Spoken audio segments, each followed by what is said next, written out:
Frisk, this Frisk, kiss Chara,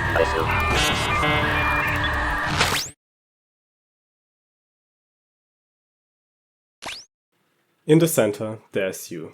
There has to be you. These worlds are only real when you think they are, and within their narratives as well, you're not just a cog in a machine, but the engine. You're the true source of determination, you're the one making things happen. Whether the story moves ahead or it resets, it happens because of you. The handle of the lever by which you exert your power over these worlds is your keyboard, or a controller, and its other end is the soul. To understand Kris, Frisk and Chara, we first need to understand how they relate to the player, the game and the soul, starting with the strange concept of a player character. When you control Link in the Legend of Zelda games, there is no you in the universe of the game that isn't also just Link. In our universe, you're playing pretend as you play the game, convincing yourself to some degree that you are Link running through Hyrule. Meanwhile in the world of the game, there's just Link doing his thing. In this sense, the soul is your only true player character in these games. It's the only thing you control directly, be it as a selection cursor in menus, in battle sequences, or as an entity in the game world. When it inhabits a character, it becomes a means of indirectly controlling them as well. Undertale hinted at this idea, now Deltarune complicates it openly. By giving Kris a will of their own and allowing them to sometimes refuse your control, Deltarune breaks down this idea of playing pretend and makes sure you don't ever fool yourself for too long. You are not Kris, you're controlling a marionette, pulling on their strings and holding them tight, whether they like it or not. A fitting comparison, as the soul doesn't allow us to control everything about Kris or Frisk, but mostly the big actions, such as walking around and fighting. Smaller actions, like talking are, for the most part, left to the characters themselves, though we can still override their will in those regards too, and they appear powerless to it. In Chapter 4 of Deltarune, when Ralsei asks whether he, as a Darkner, should be feeling his growing sense of personhood and identity, if you choose to make Kris say, "Of course not," then Ralsei hears them saying "of course" and yawning over the rest. Kris can't stop us from controlling them here, but they can push back against us and resist to some degree. This moment in particular is quite sweet, as it shows Kris trying their best to be kind to Ralsei in a vulnerable moment, while we are trying to hurt him. Kris is fighting us here, and we're the bad guys. A theme that appears even stronger in the Weird Road version of Chapter 4, if we scare Noelle. Here we get to see how Kris gets to jerk us around a little as well. Ripping out the soul and caging it whenever they want, kicking us if they feel like it, they are certainly not powerless against us. Additionally, they get to play with what information reaches us and what doesn't. Looking at the newspaper and the police station that we obviously care about, for example, but just not reading it till the end. At the same time, Kris is shown to have access to information they really shouldn't. Effectively looking through a wall in Chapter 1's prison and being able to give orders to Susie, for instance. Importantly, other than in this puzzle, our inputs to Susie usually don't matter. We can see her, but distinctly can't control her the same way as Kris. When she walks around in the prison right after, it doesn't matter what direction we tell her to walk, because she can't hear the instruction which is relayed to her for us, verbally, by Kris. So while the soul is sent to Susie whenever Ralsei tells us to imagine how she is doing, it is merely there for us to watch, and not to control her. The only thing we do get to control is the soul as Susie is being attacked, but we distinctly don't make decisions for her. I think this is why some of Susie's prophecy mirrors have a soul on them and some do not.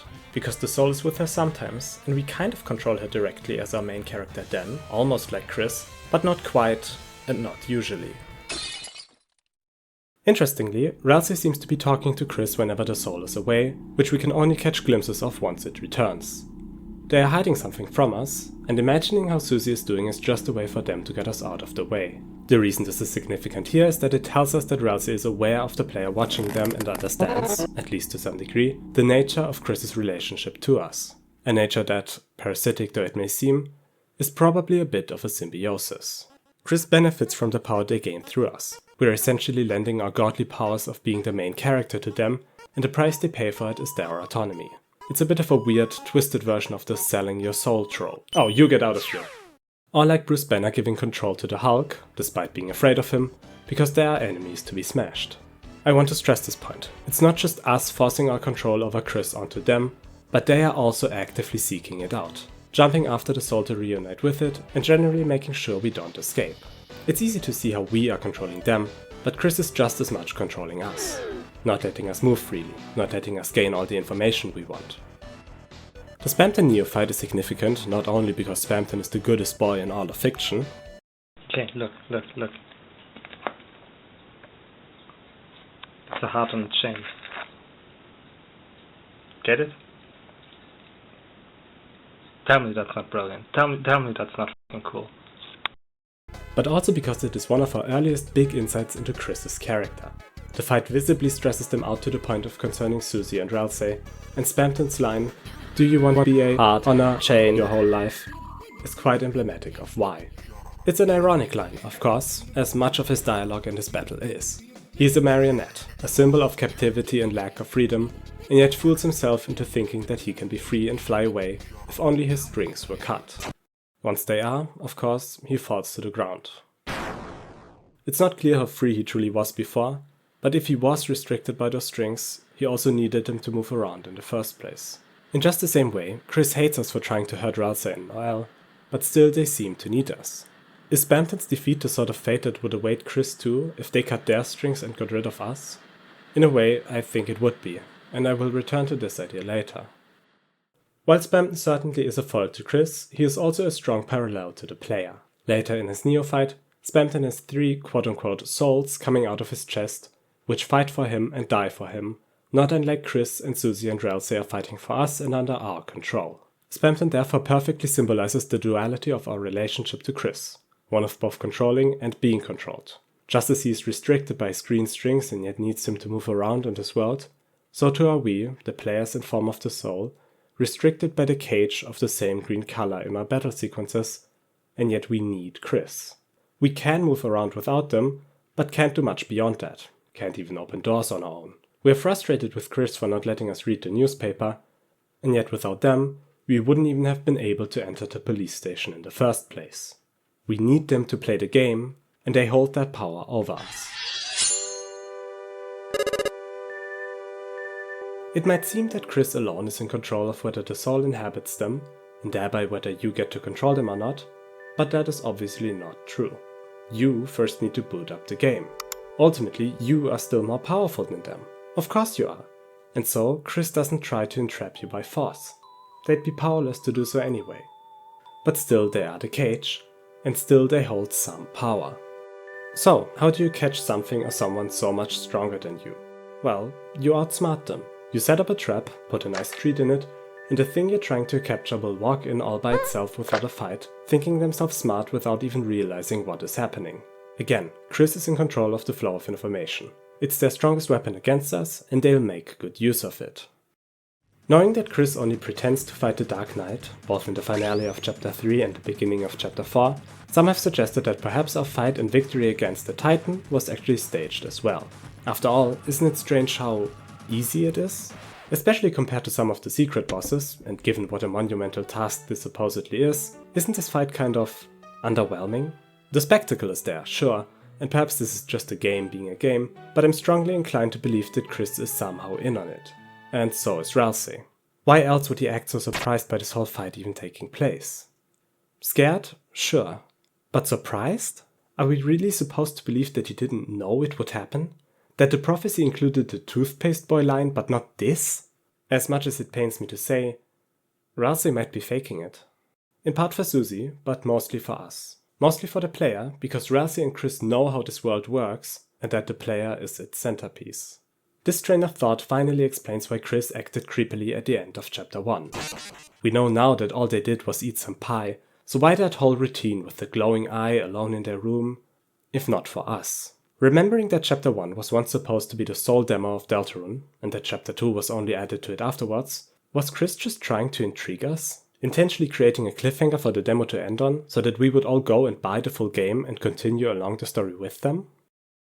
Both Kris and the game are our cage, and the fact that we, given that we want to play the game and so want the soul to inhabit Kris, is just a useful fact, a weakness of ours, that they are exploiting. And so Kris, Ralsei, and who knows who else are trying to make it seem like Deltarune is just a fun, interesting, mostly normal RPG. One where Kris is our character and we're in control and all that, because the game itself is the bait they've set up. Now, in Chapter 4, Kris feels empowered to push back against us, kick us around a bit if we misbehave or refuse control sometimes, because they know we're already deep in, have already bought the game, and probably won't just turn around and leave, but still they need to keep it interesting. They need to string us along to keep us hooked, because if the bait becomes boring, it won't be alluring. And once it isn't, we will always be strong enough to break free. Trivially so, of course. We'll just stop booting up the game. And so they play along. That's not to say that Kris is just pretending to be controlled by us. Clearly, they would like to resist our inputs altogether when we are mean to GLACEIR or Nael, but they can't. I still think we are mostly in control when the soul inhabits them, but more and more, it seems to me that Kris is actually the brains in our dynamic with them, and we are just the muscle, being manipulated to do their bidding. What bidding exactly? What actually is the bigger goal here? Well, I don't know. I don't think we can exactly know that yet, but it seems that they need us. For something. Either they need our power as the main character, or perhaps they just need our presence, playing the game to keep its world alive, or anything else really. For any specifics, your guess is as good as mine. I will say though, my personal prediction, attention, you're entering the wild speculation zone, is that we, the players, are the angel, and that the game Deltarune is our heaven, or something like that, which GLACEIR and Kris seek to banish from us. My prediction is that we will be the final boss of Deltarune, and that banishing this heaven from us will somehow entail making us incapable of playing it. Kind of like Sans continuing to have his turn indefinitely in his Undertale fight, just on a grander, more biblical scale. Alright, wild speculations on over. The wording of the piece of the prophecy that refers to Kris as the cage with human soul and parts is pretty strange. Listing parts and soul separately is to emphasize how those are, in some sense, apart. The soul being ours, or at least in our control, the parts being Kris's. But why parts? Why not body or vessel? I think it's to dehumanize Kris, treating them like a set of spare parts. A tool that can be used, abused, used up, then thrown away. We don't really care if Kris ever dies, because we can always hit the try again button. Who cares if a part of a machine breaks, if it's cheap to replace it?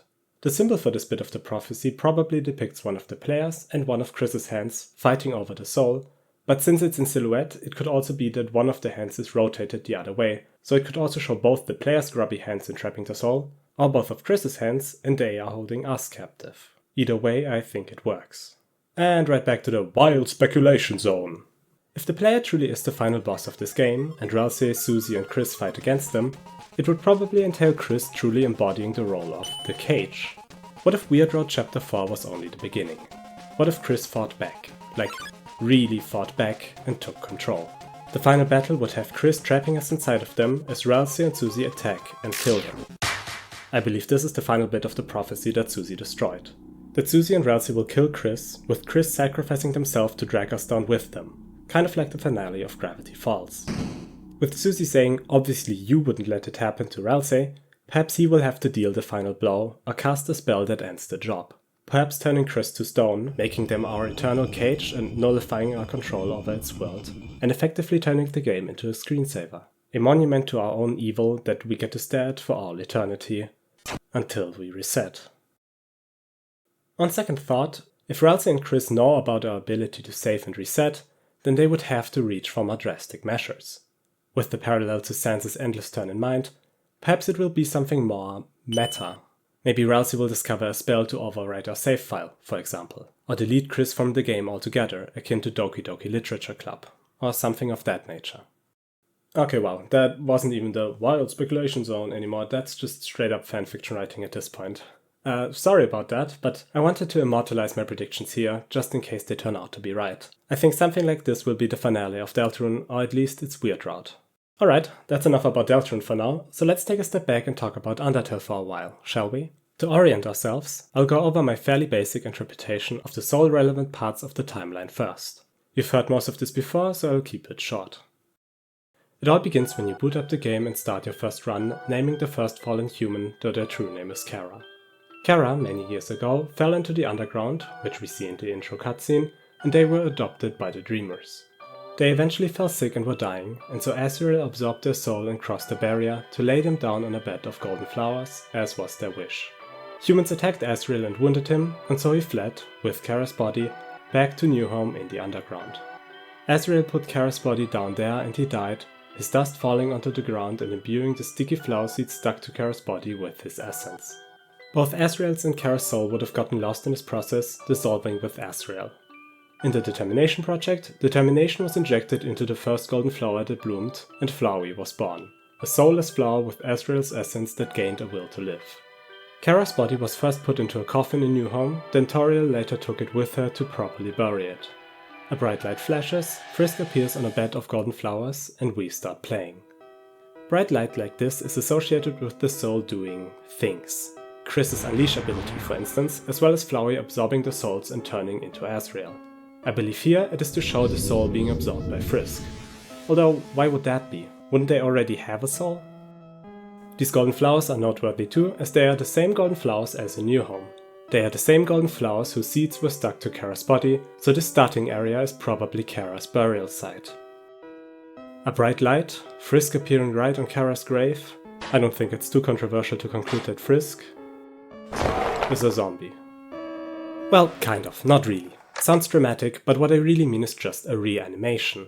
Frisk is a reanimated Chara brought back to life by us giving them their soul back, which I guess remanifested as we started playing, basically respawning. It would be quite a coincidence if they just had the same soul color by accident, right?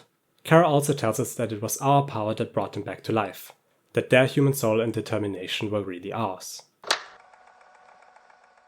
The bed of golden flowers tells us, upon inspection, that it broke our fall, strengthening our player's false initial impression that their player character just fell into the underground as they started the game, but we don't actually see that happening. It is Chara, many years ago, that fell into the underground long before these golden flowers were ever here. Instead, as Sock Muppet pointed out, this text has a double meaning in reference to Undertale's falling down euphemism for dying. I don't think the flowers themselves revived Chara into Frisk. Breaking someone's fall doesn't mean undoing that they fell or helping them up, after all, but merely softening the landing. And so in this metaphor, it wouldn't translate to undoing someone's death or reviving them, but merely decreasing the degree to which they died.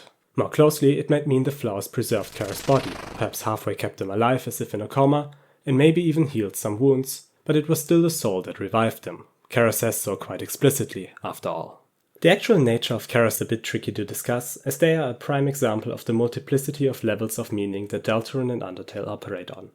Chara is, altogether, 1. A character of Undertale's lore, its world history.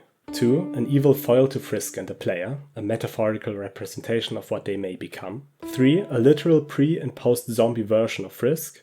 4. An embodiment of the thrill of leveling up and gaining stats. And 5. A creepypasta character, akin to Sonic EXE, turned canonical. You're too.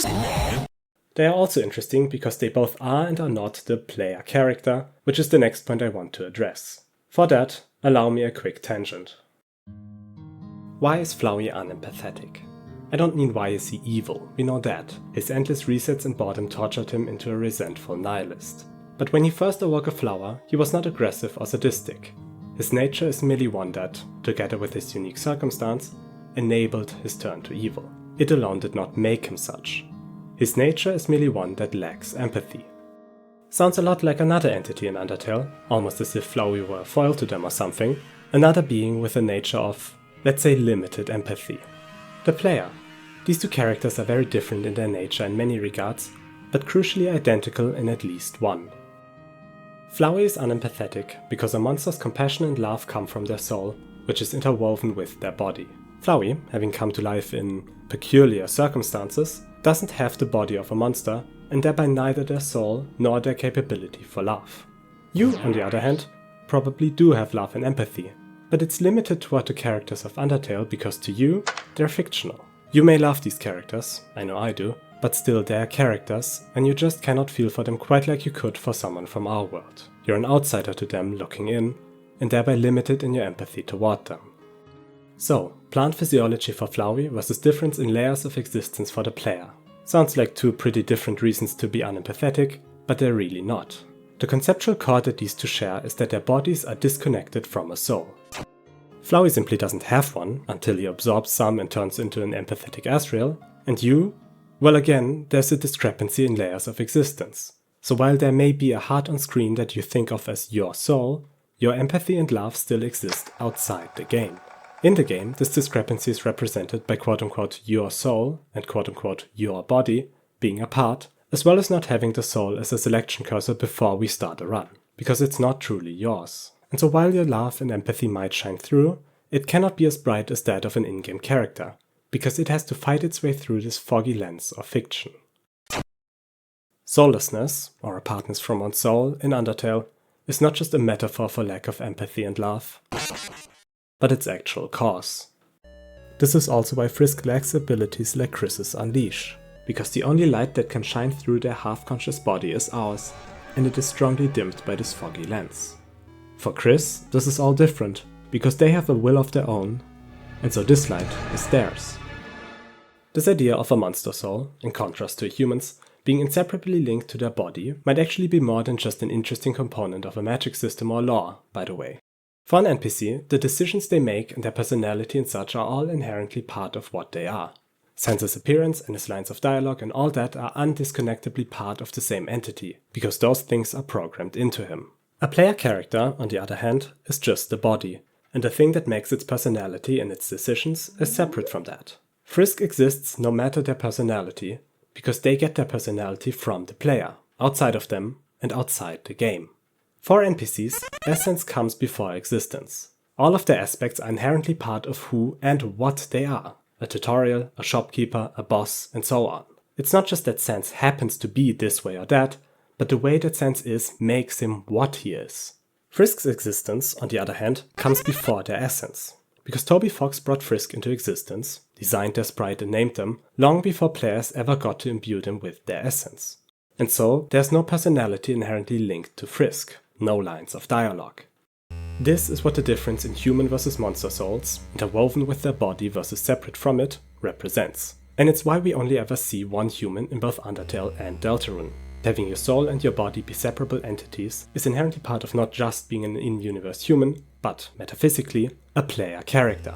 A being whose essence, soul, is separate from their existence, body.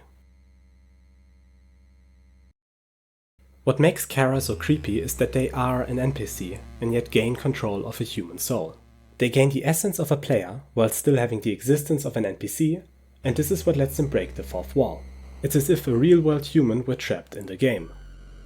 Frisk, on the other hand, is uncomplicated, because they are fully an empty slate. They don't have strong opinions or a will of their own, and as such have both the full essence and existence of a player character with no conflict. Lastly, Kris seems to have the essence of an NPC, a will of their own that doesn't require a player, but is forced into the existence of a player character. As such, the two states of Kris, having the soul and not, mirror Frisk and Chara. With the soul, they are like Frisk, without it, Chara. And this gets at what Kris would lose by cutting their strings. The ability to fly, the potential to change, to not always be a set-in-stone essence is existence NPC. If you're gonna be a slave anyway, to either your pre-written nature as an NPC or to the player, you might as well be the main character and gain the strength that comes with that, right? In a sense, giving up the soul would make Kris lose their humanity, not just in an in-universe biological sense, but in the sense that they would lose their freedom, their will, their determination. They would be an NPC and nothing more, and so no part of them would be us. No part of them would be a real human, and so all of them would be pre-written. To get back to our timeline, why do we need to give Chara our soul at the end of a genocide run in order to reset? Couldn't we just do that on our own? We've been doing it this entire time, right? And I think so, yes. I don't think it's that Chara has some ability that we lack and that we need their help, but Chara needs to have our soul in order for the reset to make sense. After all, when we reset the world, its story and history repeat. And where is our soul in the beginning of that story? With Chara. It's not so much that we're making a sacrifice here, or some sort of deal, but we are simply putting the chess pieces back into their starting position for the new round to begin. From this, it follows that we give Chara our soul no matter what kind of run we reset after. It's just that we don't see them unless it's genocide. The only way to avoid giving them our soul, then, is to not reset. Because that's the point, right? That resetting is evil, and that it's just as much of a Chara action as killing is. Because, in effect, it is killing, fueled by our desire to see the puppets dance again. It's a similarly tragic situation to the one we find ourselves in with Kris. We love Ralsei, Susie and Lancer, but for us to spend time with them, we have to take over Kris. If you love something, let it go, is much easier said than done, of course. And so we're holding on to a life that was never ours to begin with. Chara says, "We'll be together forever, won't we?" in order to frighten us, to double down on how inescapable our nature is. But doesn't part of you wish it were true? Frisk is a fascinating foil to Kris, although really all RPG protagonists, as they are an almost pure embodiment of the common empty slate archetype. They don't emote, don't have a will of their own or a backstory outside of theories like this one, and even their name is barely part of the game. And so their eyes are closed. They don't observe, they are a puppet and barely more. And just as Undertale made meta-actions, like saving and resetting, into in-universe abilities, so, too, does the empty slate archetype find its literalization here, in form of Frisk being a zombie. What better symbol could there be for an empty, mindless, amoral husk of a human? Other than a marionette, perhaps. As if in imitation of Frisk, Kris hides their eyes. Perhaps out of spite, perhaps as a means of manipulation, they don't show us their emotions, although they do have them. Kris certainly is much more of a character than Frisk ever was. We know more about them, their likes, their dislikes, their history. As so many aspects of Deltarune are, Kris is a direct response to what Undertale did years prior. The delayed punchline to a joke we didn't even know was being told.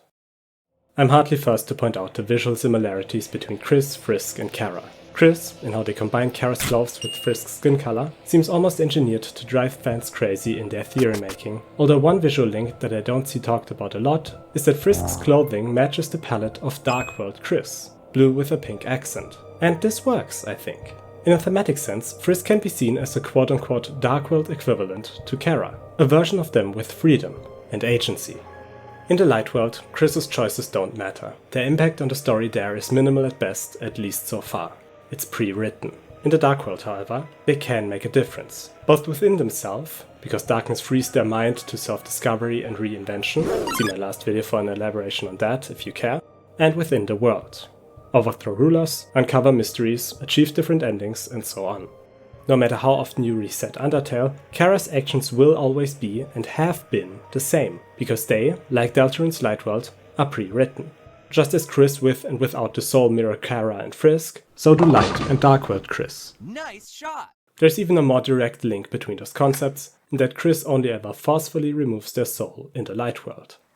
Frisk and Dark World Kris can both choose different paths, have an impact on and reinvent themselves inside these new worlds they are entering, be they Dark Worlds or just a reset. They can be kind, they can be cruel. It's up to them. Or rather, it's up to us. But there is change. They are not NPCs. Now, Light World Kris isn't exactly an NPC the way Chara is. We do still control them, after all. But how your choices don't matter in this world is drilled into us, especially early on, shows us how, at least in some sense, they kind of are. The Light World is a bit of a playable cutscene, you could say. There are no different endings to achieve. If Frisk represents freedom and player choice, while Chara represents the pre-written, set-in-stone nature of an NPC, then why do we get to choose Chara's name and not Frisk's? Well, do we? I think there's an illusion of choice at play here. Just as Frisk only has one name, but we are fooled into believing that we get to name them in the beginning of the game, you can pretend that Chara's name is whatever you want, but there only is one true name for them. Because the cruel thesis of Undertale is that we can think and pretend that we are someone else, that we are kind pacifists named Nicey Bob, but truly, inescapably, we are Chara, or at least part of us is, and that we will, at some point, return to that nature and reset. Despite everything, it's still you. I love this line. Despite all the trials you have undergone on your adventure, you have not become a monster. You stay true to yourself and chose kindness. Gets a tear out of me to this day, but it has a second, much darker reading too. With the knowledge that Frisk is a reborn Chara, it reads more as, despite doing good in this run, you're still the same person. You're still Chara deep down and you can't escape that reality. Undertale predicts that, despite clearly understanding that Flowey is evil, we will, eventually, follow his example. Sure, you chose to be a pacifist this time, but that doesn't change who you are. It doesn't mute your calls to exploration and leveling up. It doesn't undo the genocide runs you've done in the past, and it changes nothing about those that you may do in the future. The reset, literally and figuratively, is you again and again handing over your soul to Chara. This, to me, again hints at the idea of the player being the final villain of Deltarune, because it shows what we are willing to do just to stay in these worlds for a little longer. Oh, but I never did, you might say. I never reset the game or went on a genocide run. But Undertale acknowledges that possibility as well, with Flowey saying, "At least we're better than those sickos that stand around and watch it happen. Those pathetic people that want to see it, but are too weak to do it themselves. I bet someone like that's watching right now, aren't they?" The world of Undertale is only real within your mind, and for that, it doesn't really matter whether you're the one playing or not. It's the same curiosity, the same insatiable drive to know everything, that made you watch that Let's Play of a genocide run, that would otherwise have made you do such a run yourself. You're hiring a hitman rather than picking up the gun yourself, essentially. That does not make you innocent. One last wild speculation of mine is that the finale, or more likely the epilogue, of Deltarune will take place in Undertale, perhaps accessed by naming the first fallen human something specific. Probably not Kris, as that would be too obvious, but something. There would be an unannounced update to Undertale that would add this functionality, and nobody would notice at first, because we're all preoccupied with the final Deltarune chapters that released at the same time, and it would be totally wild and mind-blowing. This speculation is based on absolutely nothing, other than that it would be really awesome if it turned out true. Alright now, enough setting the stage, let's now, finally, I'm sorry for talking so much, actually approach those claims in the title. Although, one last important question first. Is the Undertale soul the same one as the Deltarune one? I'll keep this one brief. I think so. It's pretty easy to defend that they are the same, and pretty hard to defend that they are not. 3 arguments in favor of this idea are 1. That both are controlled by us. The soul might, or might not, belong to different in-universe characters between these games, but it always belongs to the player. 2. A potential story connection that I will get to in a bit. And 3. That they are the same color. Given the precedent here that the shared color wasn't a coincidence for Frisk and Chara, this seems like a strong clue. Given our current understanding of these games' rules, this might have the potential to be a coincidence, but following Occam's razor, if it looks the same and it behaves the same, and there's no good reason to doubt that it is the same, well, it might just be the same. Surely, they don't look identical for no good reason, right? The only idea that really separates them is that, well, they're from different games, and therefore, potentially, different universes. Again, I'll elaborate on this in a moment. But first, finally, Kris is Frisk, is Chara, is you. To qualify that statement, obviously these are not all 100% equal to each other, as in the exact same entity. You can tell by the fact that you are not pixel art. But as long as you can accept that, in a sense, you are Link when playing The Legend of Zelda, then I think the title stands. Also note the asterisk. As you can imagine, this isn't entirely straightforward. Now, ladies and gentlemonsters, lightness and darkness, goners and... papyrus? Let us finally begin.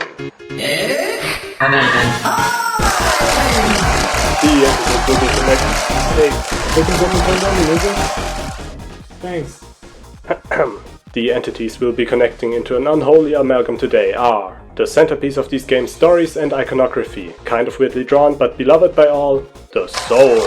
Here to haunt your soul and hunt you down, that's not a joke. Chara Dreamer. No Frisk, no fun, so welcome Frisk! Wait, damn last name is Dreamer too? What? Sometimes yellow, sometimes blue, a true disco ball of a weirdo child. Kris Dreamer. So what, everyone's called Dreamer? So obviously they're the same, right? A pixel art amongst pixel art, kind of Kris yet kind of not. The Sword Hero! I dare you to tell me that name, I dare you. And our very special guest, kinda handsome but a little too obsessed with video games, you!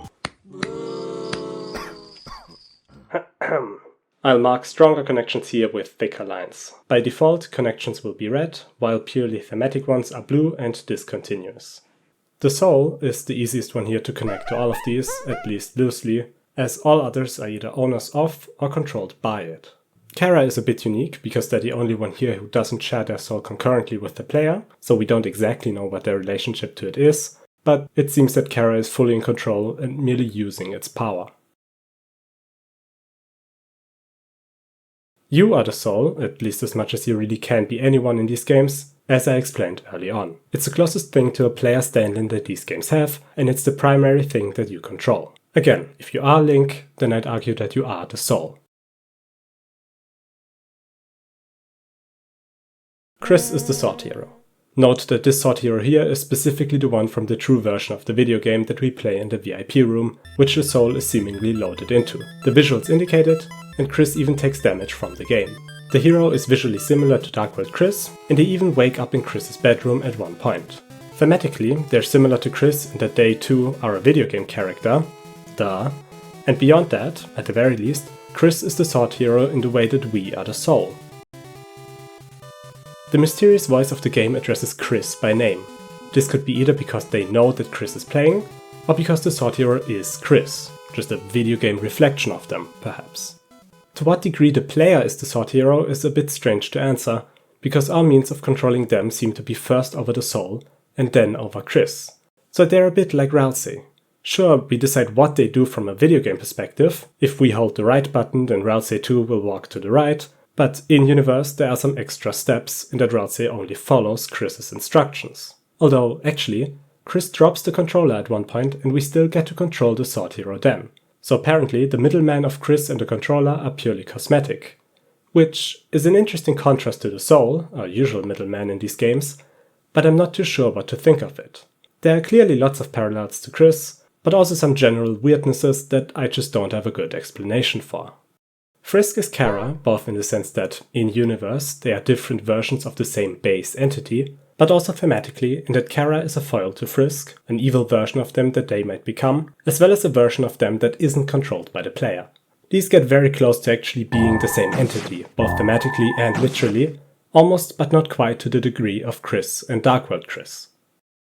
The way that Chara and Frisk turn into each other is tied to how alive they are. Chara dies, is bandaged up and put underground. Their skin yellows, probably because of the golden flowers. Their muscles atrophy until they can no longer resist our inputs, and their eyes are closed because they lack either the consciousness, willpower, or reason to open them, since we are in control. Or they might just have dirt in them, I don't know.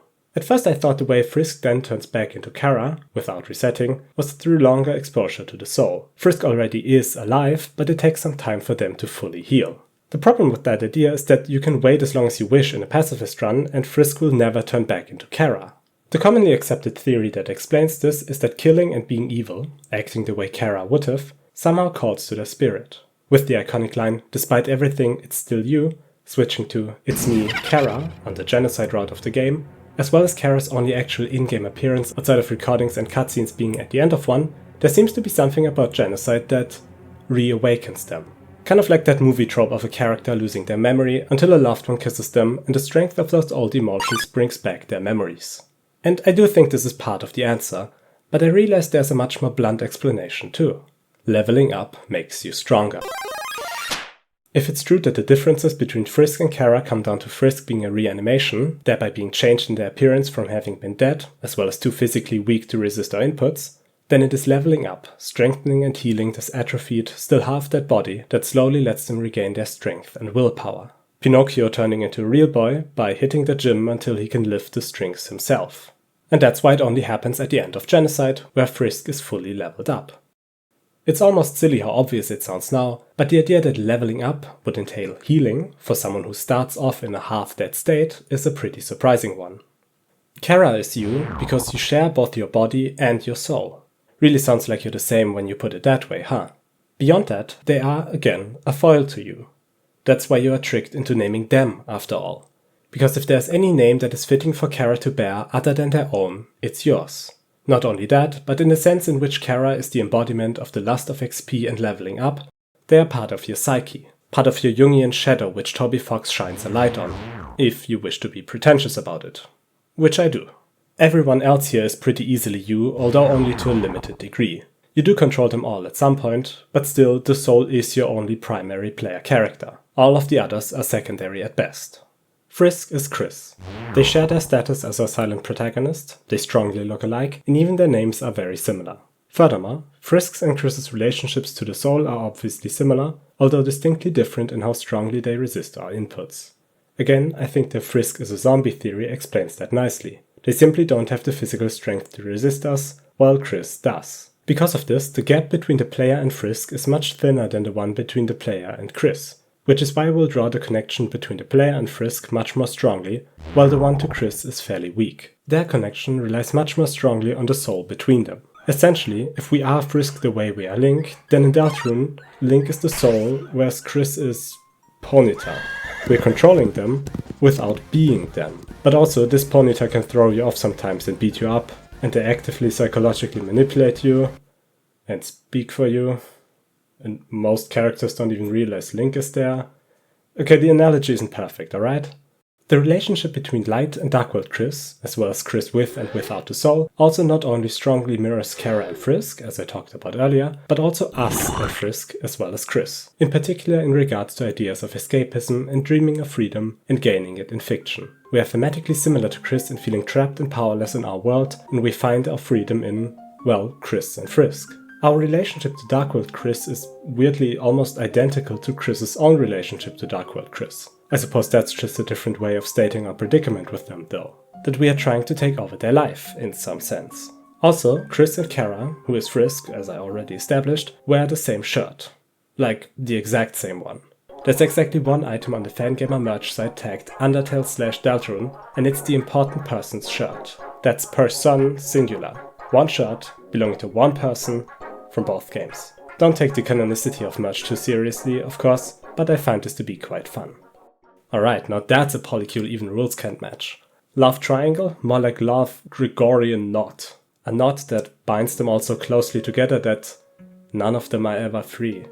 Frisk, the sword hero, as well as Kris with the soul, aren't free because they are controlled by the player.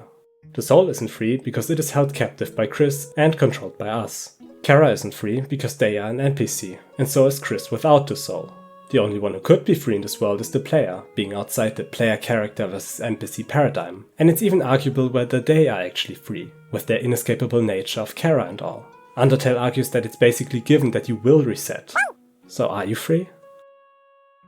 As you might have noticed, there aren't currently any direct, literal connections between the Deltarune and Undertale characters on this diagram. It's all either thematic, or with the soul as a middleman. And that's for good reason.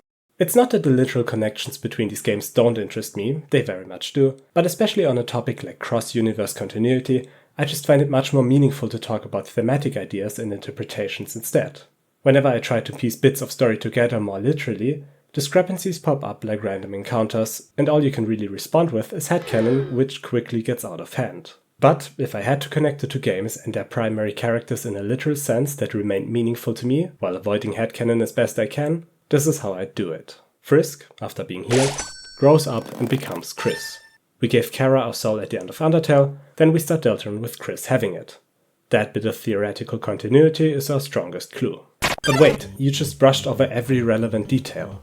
And right, that's the thing. Chara grows up and becomes Kris. How? What? Huh? As I see it, we need an ending of Undertale that has both 1. The monsters leaving the underground, and 2. Frisk being revived/healed. Then I could see something working out. But such an ending is impossible. Leveling up Frisk to the point of them healing back into Chara necessitates that we're on a genocide run, which means that we kill Toriel and everyone else. So then, who is it that adopts young Kris? And who are all of our neighbors? Alright, so what if it's not full genocide? Kris doesn't fully look like Chara after all. Their skin is still yellow. So Kris is only healed halfway. Not quite enough to become Chara again, but enough to no longer be Frisk. Healed only to the point of them being able to live like a relatively normal person. To walk around, kind of zombie-like but still, and interact with people, coming across as a creepy kid but nothing too out of the ordinary, all without relying on a player to puppeteer them around. Susie even says in chapter 2 that Kris slept like a corpse. Now the topic of player control comes full circle. Frisk is physically the most weakened of these three, and so we control them without any trouble. Chara is fully healed and thereby strong enough to resist player inputs altogether, and so they are an NPC. And Kris is halfway healed, and so they are somewhere between NPC and player character. They can fight us, but not resist us altogether, and so we must share control over the soul with them. This difference in degree of agency in these characters also results in their expressiveness. Frisk doesn't emote, Kris emotes but only subtly, and Chara emotes very big and openly because they are in full control of their own body. Chara has a full will of their own, Kris has to stand their ground against us, and Frisk is a puppet. A state which Kris fears to return to, perhaps because they understand what atrocities they can be forced to commit when their will is overwritten. This whole framework also explains how Toriel could adopt young Kris without recognizing him as their first human child Chara, nor as Frisk, because they are an unrecognizable in-between of the two. It also explains why Sans says that he hasn't met us before. He might, if he is being honest here, genuinely not recognize Kris. Although, to be fair, I don't know if we can even trust Sans in the first place. Not after what he did. So what if Kris is simply the result of a neutral run? one where they didn't kill any important NPCs, but only some random encounters. Undertale had a whole kingdom of monsters, after all, while Deltarune only has a town full. So maybe some people here and there simply are missing. But then, how did the monsters leave the underground? The monsters only get to leave the underground in a true pacifist ending, but leveling up and healing Frisk at all requires that the run won't be true pacifist. Our conditions appear contradictory. Unless you want to invent a whole new storyline, where Frisk is on a pacifist route, but also some weird new stuff happens that allows the barrier to be broken, or otherwise passed, this is a problem. So, what if it is a true pacifist run we're on? Just a regular one, as we see in the game, and then Frisk chooses not to go with Toriel at the end. And then goes on killing by themselves. And that's what revives them. The idea from before still stands. They don't do a genocide equivalent of killing, but just a bit. Just enough for them to be less of a corpse. Then, a somewhat new being, they are adopted by Toriel again. Man, this woman has adopted the same child like 3 times now, what the hell? But how did Frisk go on killing without the player? Isn't the whole point here that they are too weak to do that? Yeah, kinda. I mean, they probably can move around on their own even without leveling up. We can infer that from the pacifist ending where Toriel adopts them, but I'm not sure if they would have the strength to fight. My best answer here is that maybe some strength from previous genocide runs still resides within Frisk, and that might just barely be enough for them to get started killing. I don't know, maybe they also simply gain full control over the soul themselves after we are gone, the way Chara does, and that's just enough for there not to be an issue at all. Even if this wasn't a problem, there are still so many other discrepancies left. Why don't Alphys and Undyne know each other, for instance? Or why does nobody ever bring up the fact that Toriel and Asgore used to be king and queen? Even better, how is Asriel alive and at college, rather than having been killed by humans? I mean, maybe someone just gave him a revivement, I don't know. There's also still the possibility of Deltarune taking place before Undertale, which I haven't addressed at all so far, because I really don't have any neat theories for that. Kris, who starts out zombie-like for no good reason, would have to somehow become younger, or at least shrink. Turn into Chara, fall into the underground where all the monsters were banished to, possibly because of the roaring, be adopted by Toriel, die together with Asriel, be revived into Frisk, then have the potential to turn back into Chara again. Oh yeah, and also Toriel and Asgore would get back together at some point to rule the underground, and then get another divorce. So basically, I like the timeline a lot better the other way around, at least in regard to connecting these characters. But, to be honest, I'm not too worried about these discrepancies or how these games sequentially fit together in the first place. If anything, writing all this has demonstrated to me that they line up much better than I thought. Truly, I don't think they fit together neatly without a fair bit of headcanon. Truly, I don't think they're supposed to. I mean, Asriel is dead in Undertale but alive in Deltarune, meanwhile Gerson is dead in Deltarune but alive in Undertale. Clearly, no one timeline is possible or intended. Toby Fox once tweeted, "Deltarune's world is a different one, with different characters that have lived different lives. A whole new story will happen. I don't know what you call this kind of game. It's just a game you can play after you completed Undertale if you want to. That's all." He distinctly doesn't call it a sequel, although he does say that it's supposed to be played after Undertale. I'm not too sure what to call this kind of game either, but it's very cool. The strongest link across these stories is the player. They're the only quote-unquote character that quote-unquote exists in both narratives and retains their memory across them. But the strongest link between these games is how similar they are, and by whom they are made. Even if Kris and Frisk are not in any in-universe sense the same person, they are still equivalents to each other. Even if the Undertale soul and the Deltarune one are not literally the same, they are still conceptually matching, and they look the same because of that. And even if we don't end up finding Gaster in Deltarune, we will have his equivalent in Des, another character lost in the code of the game. There doesn't have to be a literal cross-universe link between things or characters for them to be related. Deltarune is taking Undertale as its starting point and expanding on it, building on top of it, as well as changing the foundation where it's needed.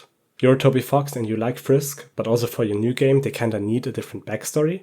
Well, you can't just retcon them, your fans would hate that. Instead, just stretch them a bit, slap a slightly different name on them, and there you go. A new character that doesn't have to know or even live in the same universe as Frisk, and yet is deeply related to them.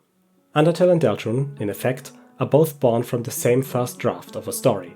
Only that Undertale, the first half of that story, was created from that draft directly, while its second half was first refined and rewritten and only then finalized into Deltarune.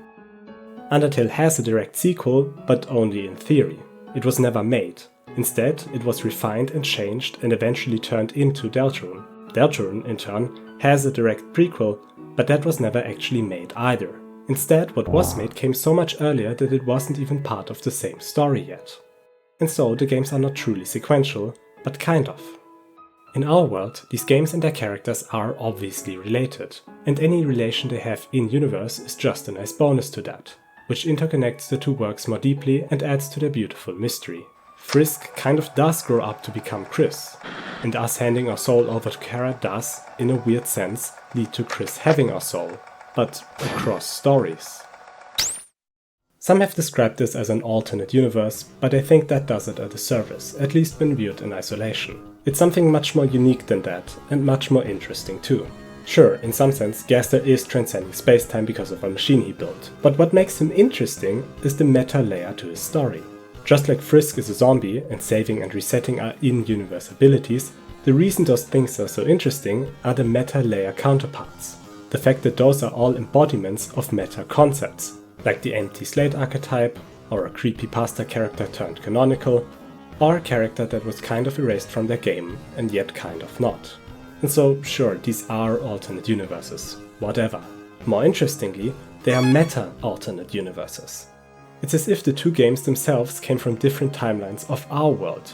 One where Toby Fox kept his first draft and made Undertale and its perfect sequel, and one where he did not, where he made Deltarune and its perfect prequel. These worlds are not only connected because the words written in them say that they are, but because they are written on the same paper, separated only by eraser marks. Let's summarize the key takeaways. 1. Frisk, Kris and Chara, thematically though not in a literal timeline, are the same being at different degrees of aliveness, which causes the difference in how they look, how strongly they resist our inputs, as well as how much they express their own emotions. 2. Cross-continuity between Deltarune and Undertale is thematic, not literal. 3. Having a soul be connected to a body is what enables beings in these games to have empathy, both in an in-universe biological, as well as in a meta sense. Being human means your soul, essence, is apart from your body, existence, and is therefore inherently linked to being the player character. Being a monster and having your soul and body be one is an embodiment of essence preceding existence, and thereby being an NPC. And 4. We will be the final boss of Deltarune, and Kris will sacrifice himself to defeat us. I swear this will happen, dude, I swear. Some of you might know this feeling you get when theorizing like this and trying to decipher such a web of clues. Gathering information, making connections, genuinely expanding your understanding, and yet feeling lost. The more you know, the better you understand, the clearer you see how much there's still to be explored. The closer you get to the horizon, the farther the world stretches out beyond. This is, of course, incredibly rewarding, and it's what makes these games so special to me, but it can also be a bit intimidating. I believe in the ideas I have presented in this video, can gain a fair bit of confidence in small, localized areas and theories, but about the larger picture, I don't know if I'll ever be certain. And that's okay, I think. It's the nature of mystery hunting that you will never quite have the final answer, and while it may be exhausting in the long term to never fully find closure, if I'm gonna be obsessed with something for the rest of my life, I'm glad that it's these games, and I'm glad to have like-minded travelers along with me. Anyway, this was more than enough talking for today, so bye bye.